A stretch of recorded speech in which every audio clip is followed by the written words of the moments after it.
Welcome to the Sacred Emergence Podcast. I'm your host, Michelle Wong, and I'm so thrilled that you're here. This is a place where you'll be guided to living your most aligned life so that your truest, most radiant self can emerge. We'll be jamming on topics ranging from spirituality, entrepreneurship, to wellness and lifestyle design, and everything in between that can support you to grow, evolve, and shine, all the while not taking ourselves too seriously. So if you're ready to step into your leadership, break through limiting beliefs, own all of who you are, and expand in abundance, grab yourself your faith cup of tea and let's dive in. Hello, everybody. Welcome back to another episode of Sacred Emergence. It's Michelle Wong here. And of course, I have a lovely guest with us today. And joining us is Loida Dominguez, who is an Empower Love coach. Welcome to the show, Loida. Thank you. I'm so happy to be here. Yay! So Loida and I met through through Alpha Femme, and then through our, we met through Figure Six, so with our mastermind. So that's how we got connected, and I just love Loida's energy. And I think, Loida, you're also doing a 365-day Facebook Live challenge, right? I'm not sure about 365. I'm doing 60 days right now. I did 30 and I'm like, you know what, I'll go 60. But yeah, are you doing 360? I am. So I just did day 203. I know. I'm like on it. I love it.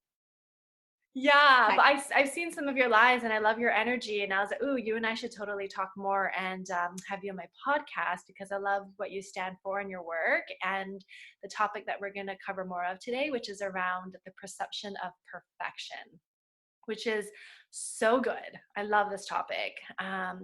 But yeah, so you join us by way of East Coast. You're in Massachusetts? Yes. Cool. And so, yeah, well, why don't you share with us how, well, you talk about like the power of love, and that's part of your work. And then we talked briefly around like what it means in terms of perfection. So like, let's kind of unravel that a little bit and start with like your journey and how like things started off for you. Yeah. So I'm like debating where to start. So the perception of perfection is something I've written in a book that I'm writing, which I'm super excited about it. And the perception of perfection came up after I had my son who was born with special needs, and really getting to see how people perceived him as imperfect because he was born with special needs. Mm-hmm. But taking that deeper, I got to see also how I grew up being told that I wasn't perfect according to how I looked. But it was really according to other people's perception of perfection, right? So if somebody perceives somebody with straight blonde hair as perfect, then that's their perception of perfection. So they won't see somebody with curly hair, brown hair as perfect, right? So I started really getting deep into that realization. And for me, my desire to even talk about the perception of perfection is because I experienced a lot of wounding when I was a child. I experienced a lot of people telling me, like I said, you're not perfect. You're not the ideal. Your smile's not the ideal. Your hair is not the ideal, whatever it is. And so then I was shrinking myself to the point that I didn't know how to be. I was trying to act certain ways, but it was more me creating a protection mechanism because I felt I needed to protect myself from people picking on me, telling me I wasn't perfect in their own way. So I think that's a bit of the explanation of perception of perfection in my experience, and why I desired to go deeper, and I still desire to go deeper. And I just want to share too, my desire also to go deeper is because I notice how many people abuse their own body trying to create perfection, right? Like whatever it is, I want the biggest butt, I want the biggest boobs, I want the biggest lips, because that's, for many, that's perfection. That's perfection. You have a nice booty, big booty, whatever it is. Then people strive to have a big booty, but we like abuse our own bodies to get there. But that's just the minimal that we do. I really think that this is, the perception of perfection goes even beyond, to the point where we're then trying to achieve things in order to be perfect, in order to be loved, right? Because at the end of the day, that's what it is. It's the desire to be loved. I want to be loved. So whatever it takes for me to be loved, then I'll do. What does perfect look like to you? I'll do it so you love me. That's so good. Like totally. So that's really at the heart of it. It's like the need for approval. And then it's true. It's not even like, I love what you said, like it goes even beyond looks, but looks is like the first thing that people can kind of start judging others on. But even trying to strive for like good grades and get the perfect job or the perfect title and get the perfect status. It's all like this chase to be loved, to be liked. Yeah. Yeah. And it starts when we're really, really young. It starts when we're children, because if some of the things that I talk about is, how do you celebrate your children? So good. Right. Right. A lot of people celebrate their children when they achieve, right? When they achieve things. And I've seen it in my own family or in my surroundings. Oh, this person he plays sports and he's on it. We're celebrating him. Then what happens when he stops playing sports? And he doesn't get celebrated as much, or not at all.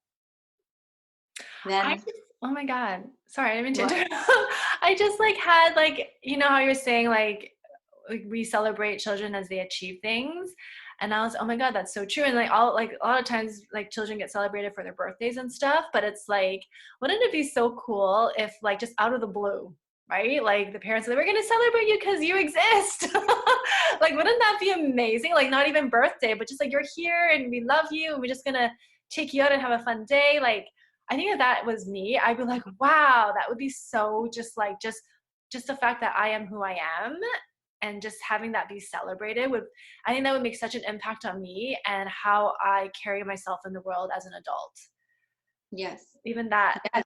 Yeah, that's so powerful. Yes, and that's one of the things that I wrote in my book, is to celebrate your children just because they're alive, simply because they're living, they're breathing, right? Like my son and I,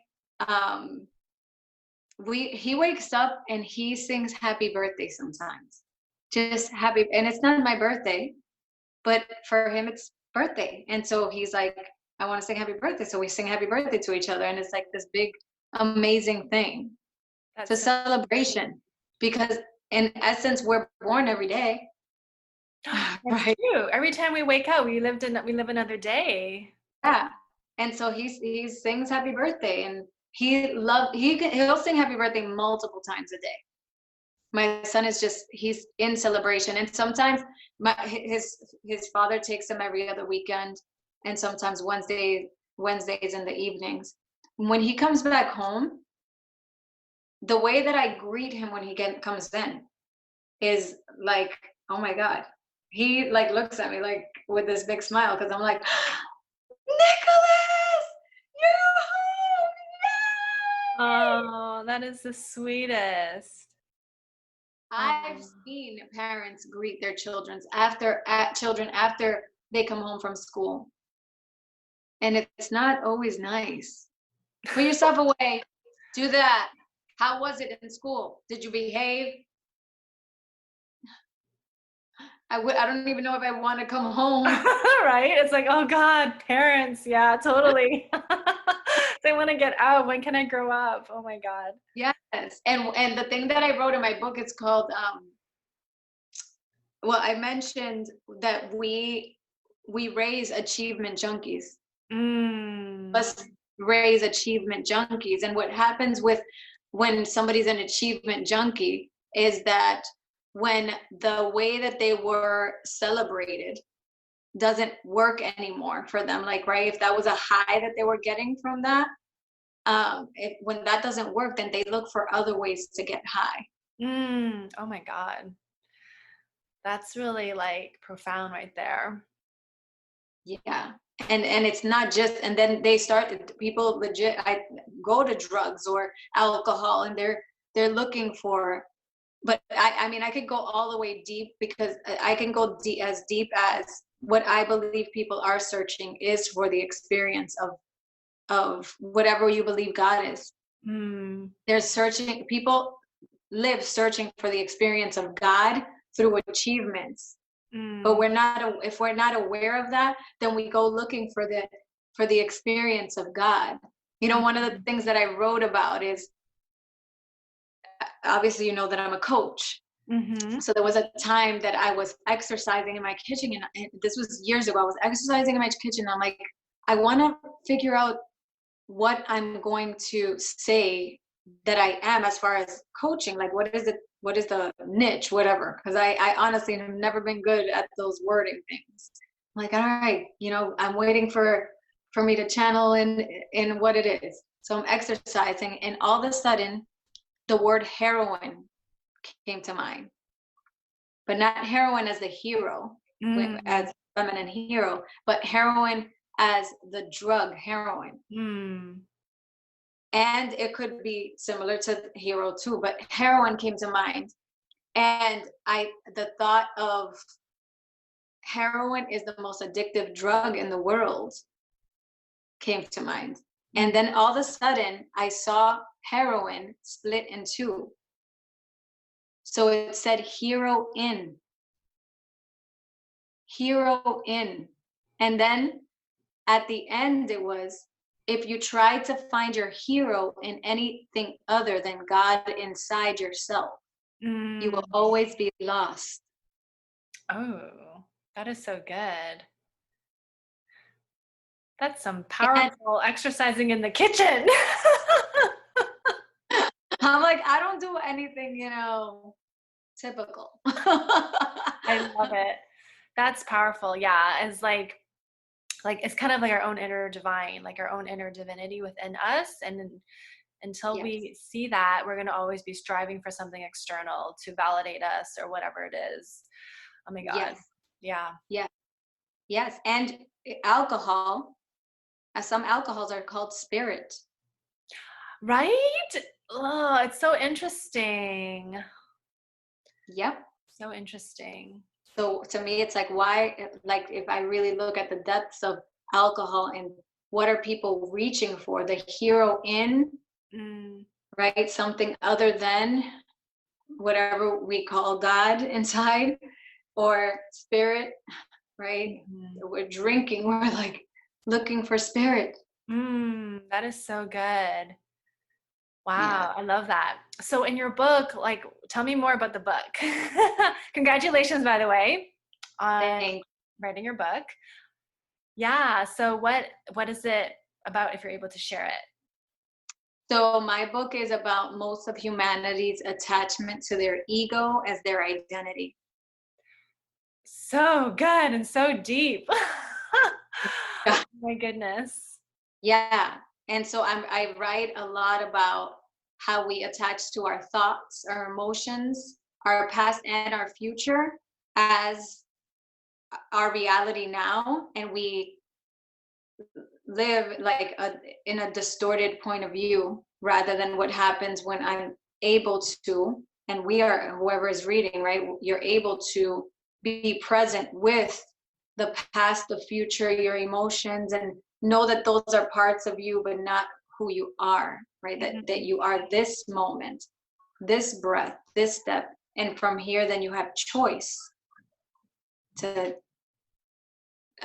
go toward goals, to do this, to do that, but you're not like a tornado. Yeah. It's chaos. Got it. How can I be present in the midst of it all? It's amazing.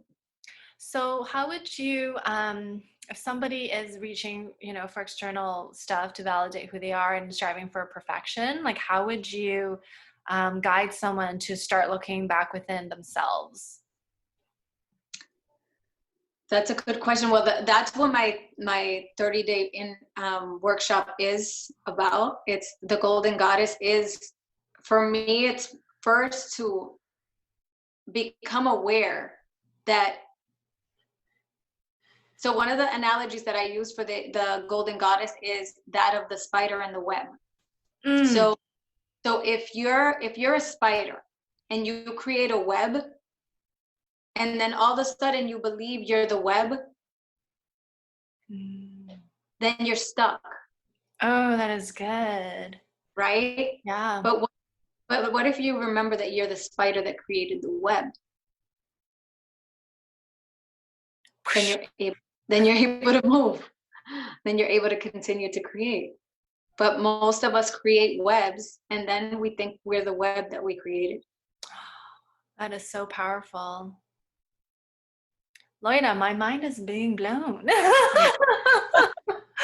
I love that analogy. And I love, like, that would be too far to say I love spiders, but I don't kill spiders. Like I let them gently out. And today I let a huge one out. But like, I almost like, it was this huge, but like, I love the spider's web. And how profound is it to like, remember that what we create, we're not, like, we are the creator versus, the created, so to speak. Mm-hmm. Yeah, we create. We one of the analogies I've heard before from, I think, Kyle Cease, it was that we are holding the remote. We're like, we are the remote, and we can change the channel, but we often think that we're the channel we're watching. So then we're like, but we're the remote. I love that.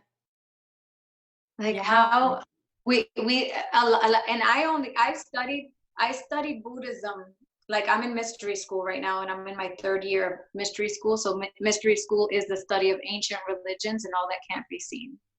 And all that can't be seen? Can't be seen. So it's a lot of shadow work. It's a lot of like looking at what parts of me do I function from that I don't even see myself. And it's such an amazing journey. Some people wouldn't like to do that, but I've hated and loved it at the same time, because when I bump into my own shadow and I'm projecting it into somebody else, I'm like, no, you're a jerk.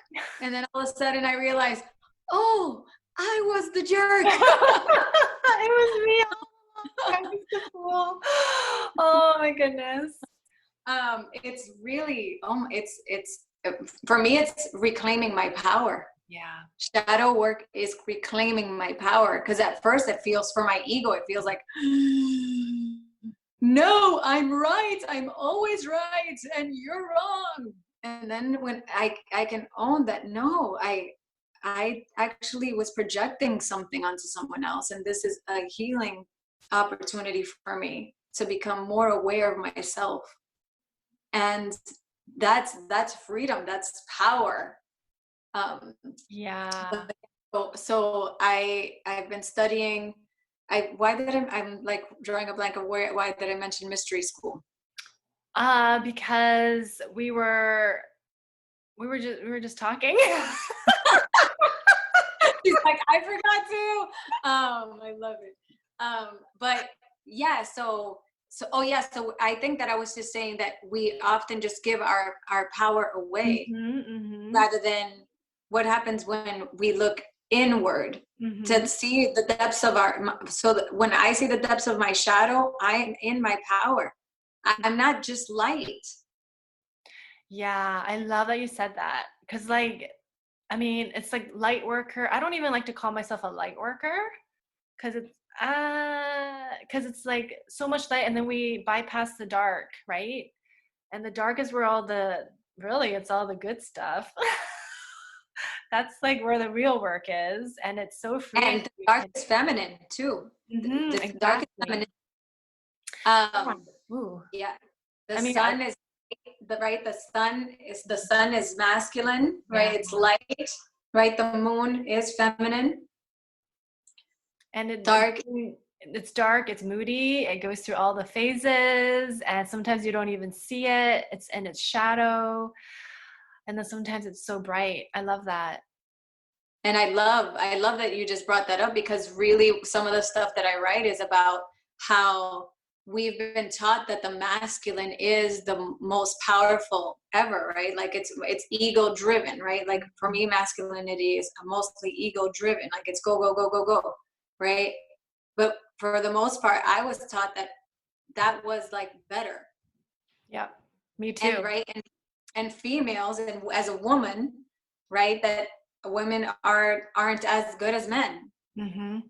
And how does that also come out in you're just light, right? We're discarding the dark. Yeah. And as far as Black Lives Matter, right? Mm-hmm. Like Yeah. I don't think that there's any coincidence, right, that it's white and black, right? And Mm-hmm. that the white is like the one that is the better, right? Yeah. And then the Yeah. black is not. It's all depth. It's all depth work. It's so interesting that even as we were talking about like the shadow and being it feminine, and we're raised in a patriarch culture and society, and so it's almost like um the dark, the feminine is not accepted, like it's and we all have that within us, but because we're not supposed to show that part of ourselves, and it gets squashed and suppressed and then becomes like the wounded shadow parts of us, like that cannot be seen or celebrated because it's wrong. Mm-hmm. Yeah.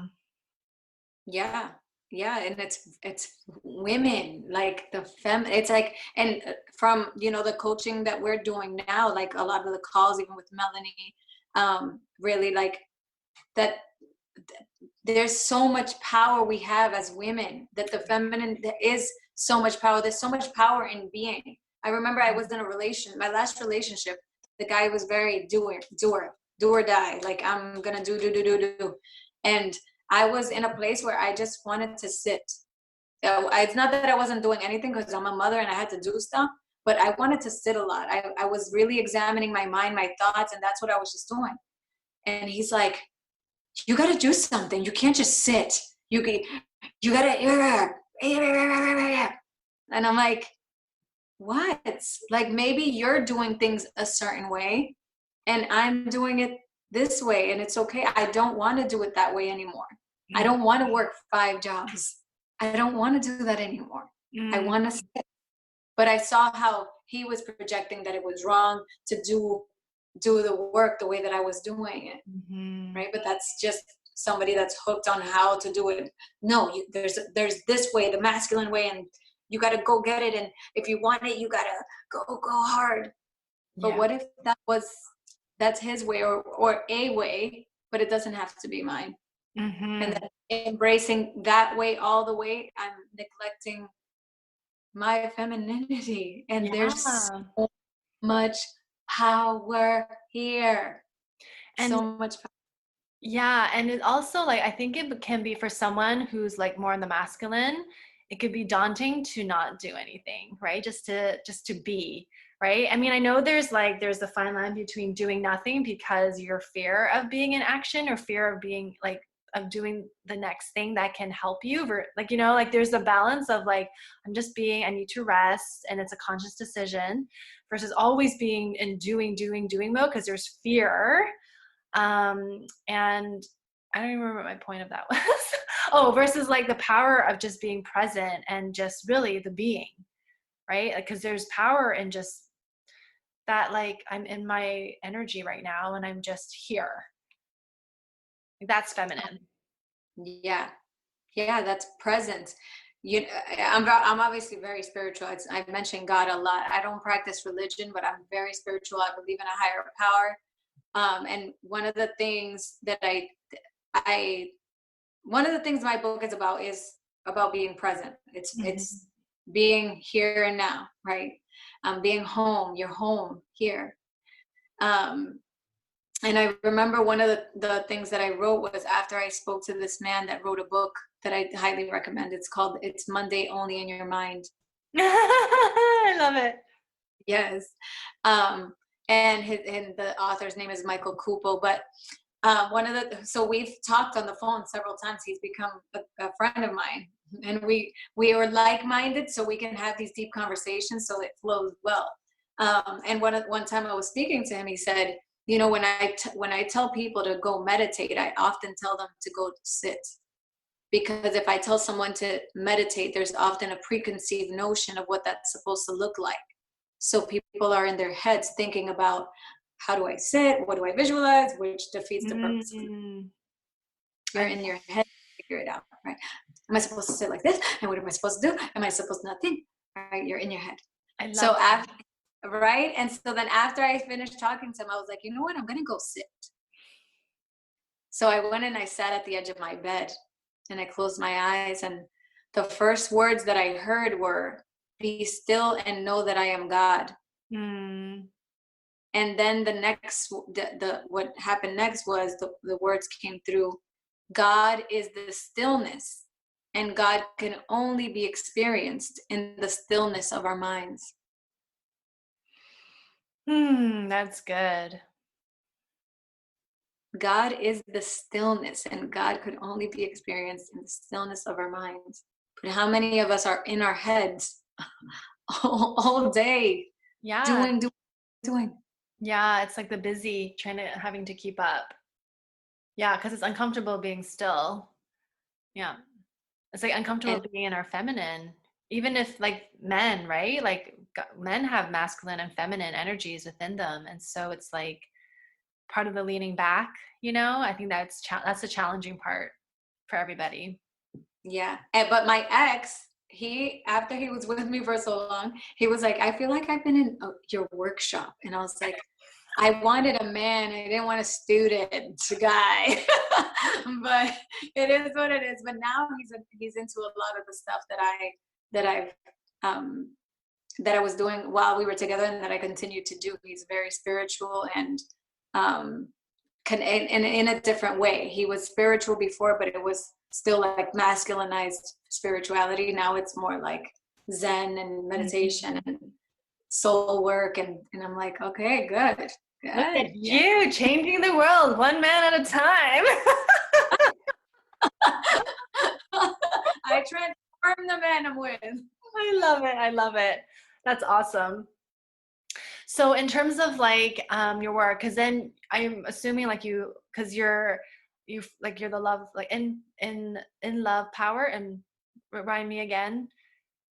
Empower Love Coach. Empower Love Coach. So then the work that you really focus on is helping people tap back into themselves, right? Into their own power. Side. Yeah. I love that. And so helping people kind of see perfection differently, and maybe not perfection, like imperfection is perfection. Yeah. Well, I've seen this somewhere, but somebody has said, even the word imperfect says I am perfect. Oh yes, I like that. Yeah. I'm perfect. And it's not this, for me, there's a difference between an egotistical perfection, like I am perfect. Right. Like it's that I'm perfect because I did X, Y, Z, and look at me, I'm perfect. There's a difference between that type of perfection and I am perfect because I'm whole. And I see you as perfect because you're whole too. I see all of myself, and I see all of you. It's very centered perfection. It's just like even imperfect. There's the imperfect of, I am imperfect, I suck. Like, that's like all the way into imperfection. Yeah.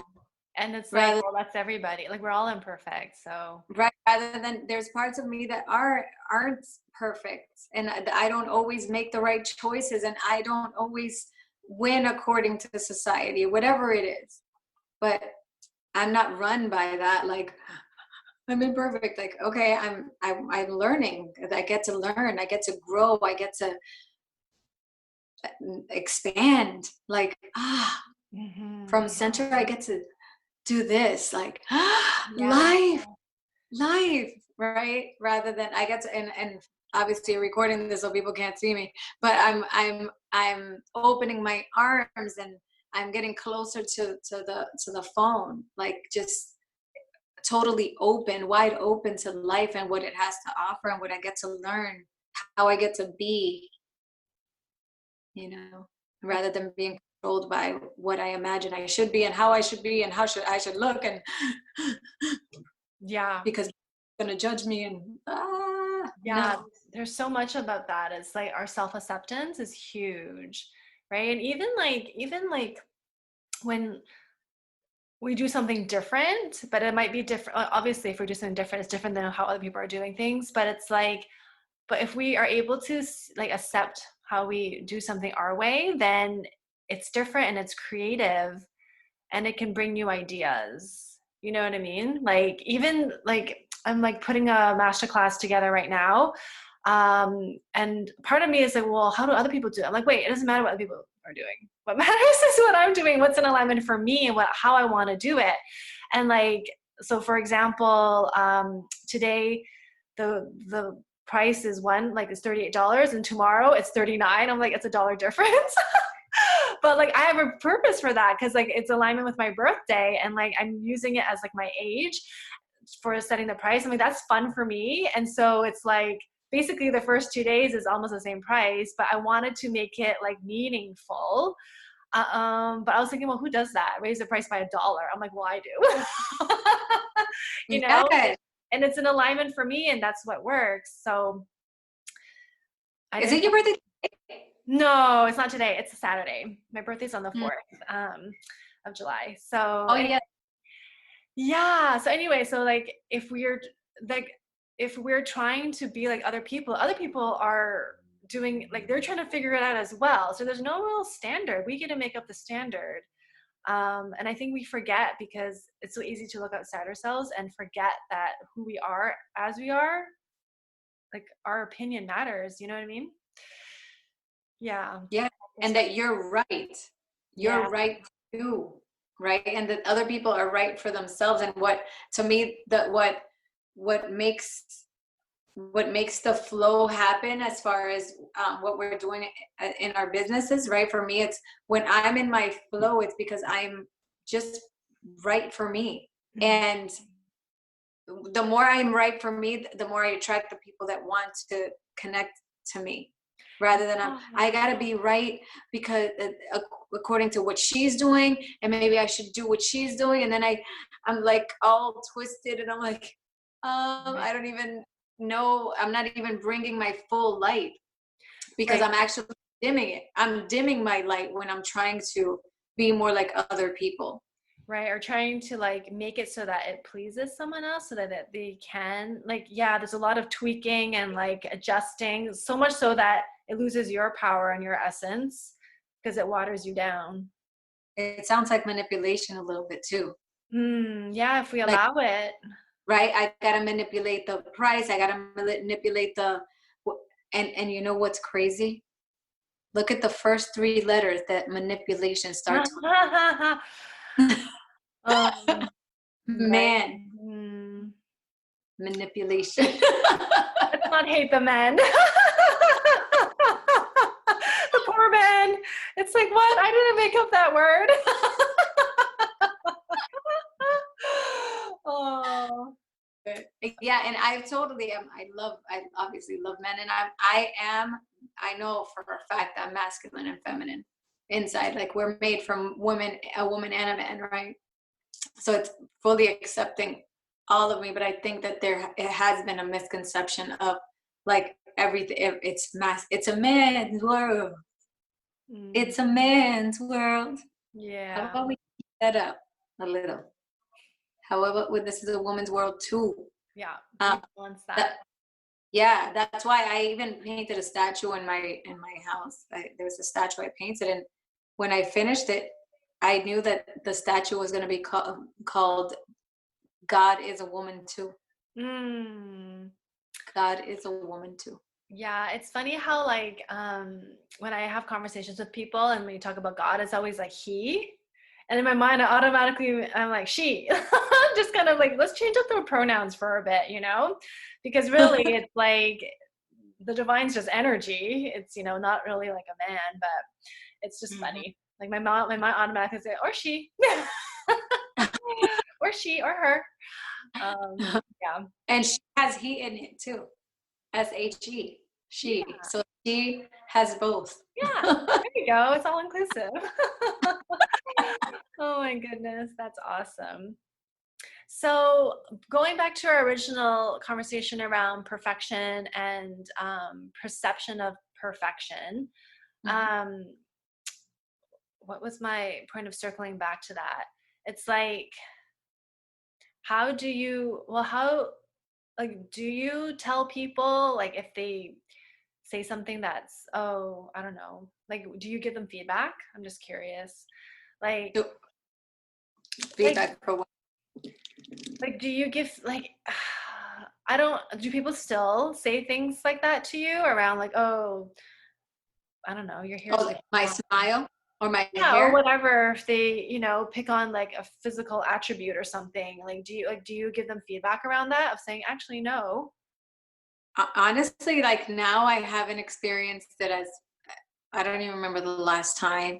I think that I've gotten to a place where I really am owning my power and it shows. And I think my reaction would be different if somebody did say, I'm not sure what it would be like, but if somebody said something about my hair, I mean, I would be assertive and say something, or I'll just say, I love my hair, whatever it is. It's not for everybody, but it's definitely for me, whatever it is. But it wouldn't be what I did before. It would be, I would, cover my mouth when I smiled because people made fun of my smile. Or, I mean, I didn't manipulate my hair. But I remember when I was a child, my mother was like, doing treatments for my hair to be straight, and I know that that's all conditioning that straight looks prettier, whatever it is. So we're like trying to take the curls off, but I love my curls. You know how many people want my curls now? They're like, oh my God, I love your curls. I'm like, I know I can't. I'm like, I love them. I love my hair. That's so funny because I remember, I think like a lot of times we want what we don't have, because I remember when I was younger, I wanted to have wavy curly hair. Like my dad would buy me a crimp, like those crimping things for my hair, and like my hair is so thick it never stayed. But it's just funny. I was like, oh, I used to want wavy curly hair. So it's funny. It really is perception, right? Of like, perception. Yeah. And it doesn't mean like, I honestly, like I don't want to blow dry my hair because I cut my hair so that my hair could grow healthy. My curls can grow healthy. But sometimes I know that I might want straight hair. So I mean, I used to wear wigs, and I have wigs at my house. So if I want straight hair, I might put a wig on. I love for the day. You have options. Yeah. I got some people used to say, you had the most hairstyles I've ever seen. You've changed their hair color. I'm like, I think it's fun just to be able to like do that. Like I can change my look. Like, I think that that's a fun part of being a woman too. Like some people don't like makeup. I love makeup. I love that I can put different colors on my face and look different and do my hair. And it's all of a sudden like, okay. That's awesome. It's fun. And I did want to mention that a few years ago, somebody in my family saw how happy I was. This was and it triggered me. This triggered me. So I was triggered by the situation. So she was like, oh, you're always happy. And that's not like normal. Oh my goodness. And I wondered, am I too happy? Like I know it was triggered after I did some work, but I wondered if I was too happy. So I stopped being as happy. Oh my goodness. Maybe I shouldn't be as happy because she's uncomfortable. People might be comfortable. Oh my gosh. Then I realized, you know what? I'm no good to nobody when I dim my light.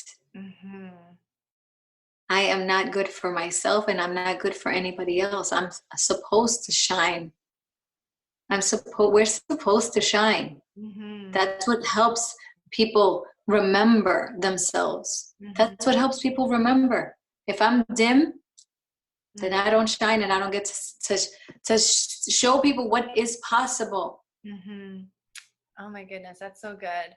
And like even like when you were saying how you don't get feedback anymore about maybe like how you smile and stuff, and I love it. It's because you were saying because like I own who I am, because you're in your confidence. So like the energy that you project is like no one's gonna question that, right? So it's even like it really ties back to like self-confidence and like how we feel about ourselves become a mirror for other people and how they treat us and all of that. So it's really powerful when we claim our power.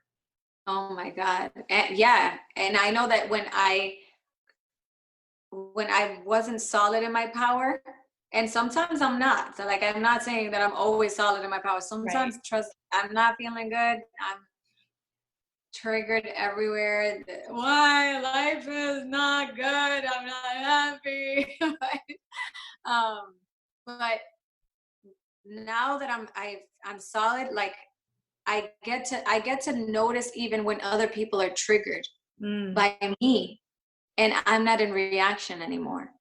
Where before, if somebody was triggered by me, I would get in reaction. They would be defensive and I would react. Like just a quick example, one of my sisters was in reaction recently. She's like, and I could see that she was triggered in her eyes. Like I can see that her eyes even changed. And she's like, you want everything to be your way. And I just looked at her and I was like, I'm so sorry that you feel that way. That was not my intention. This was my intention. And then she got to like soften and say, I'm sorry. I'm sorry that I came at you like that. Wow. Totally different conversation. Then if I'm triggered, if she's triggered, then I get triggered, then we're doing this. We're bumping heads. Yeah, totally. There's no space. No. Because my ego, right? Yep. My hand was open. I love that. For her trigger. No way. Yeah, I love that. That's so good. And it takes maturity to like open up the heart and be like, oh, actually, no, like, I'm sorry. Like, that's not what I meant. Yeah. Totally not what I meant. Yeah. So yeah, it was just powerful to be, I just want to mention it because my dad was emotional and I wanted him to cry. He was already crying, but I wanted him to cry loud because I know the power in expressing your hurt. And I'm like, and I could hear my sister's discomfort of like, yeah, but it's going to be okay. It's whatever it is. And I'm like, just let him. And I just wanted him to, and eventually he's making noise. He's like, wailing. And I'm like, yes, like it's crazy. But now I get excited when somebody cries and expresses their hurt. I'm like, yes. Like in my mind, I'm like, yes, because I know the healing power. Oh and then she felt like I was trying to stop her. And in a way I was stopping her, but it wasn't because I wanted it my way. I just wanted him to feel. Not, and so in a sense, I did want it my way, but not overpowering hers. It's just, I wanted her to be present with her own discomfort. Yeah. Which eventually she did. But anyway, it's powerful. This work is so powerful. It's amazing. It's amazing. Thank you so much, Loida, for being on and for sharing your magic. So fun talking to you. Oh my God, we covered so many things. We talked about perfection, shadow work, owning our power, like all the things. These are the topics I love. I love to have conversations like this. This is what I love. Yeah, we could talk forever for sure. How can people learn more about you? Well, right now they can look me up on Facebook, Loida Love Dominguez, and I have a private page on Facebook too. So it's Loida Love. And so if your friend requests me and you don't get accepted, or because I know that I'm almost up to 5,000, then hit like on my my page, or you private message me on Yay! Messenger. Amazing. Thank you so much, Loida. It's such a pleasure, as always. Thank you so much. Have an amazing day and an amazing birthday. I know I'm going to say happy birthday to you anyways, but thank you for having me. Oh I my appreciate goodness. My pleasure, and thank you. And for all of you listening, please, are you also on social Instagram, Loida?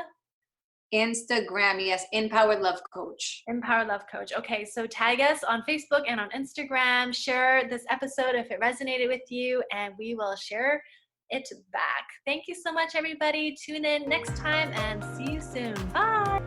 Join our free private Facebook group community, Sacred Emergence, to receive more connection, guidance, and support. And take part in our 5-day Inner Confidence Challenge to not only boost your confidence, but to help activate your inner leadership. Details in the show notes. Thank you for listening to the Sacred Emergence podcast. Make sure you subscribe so you don't miss an episode, and thank you in advance for sharing this with others who can benefit. Until next time.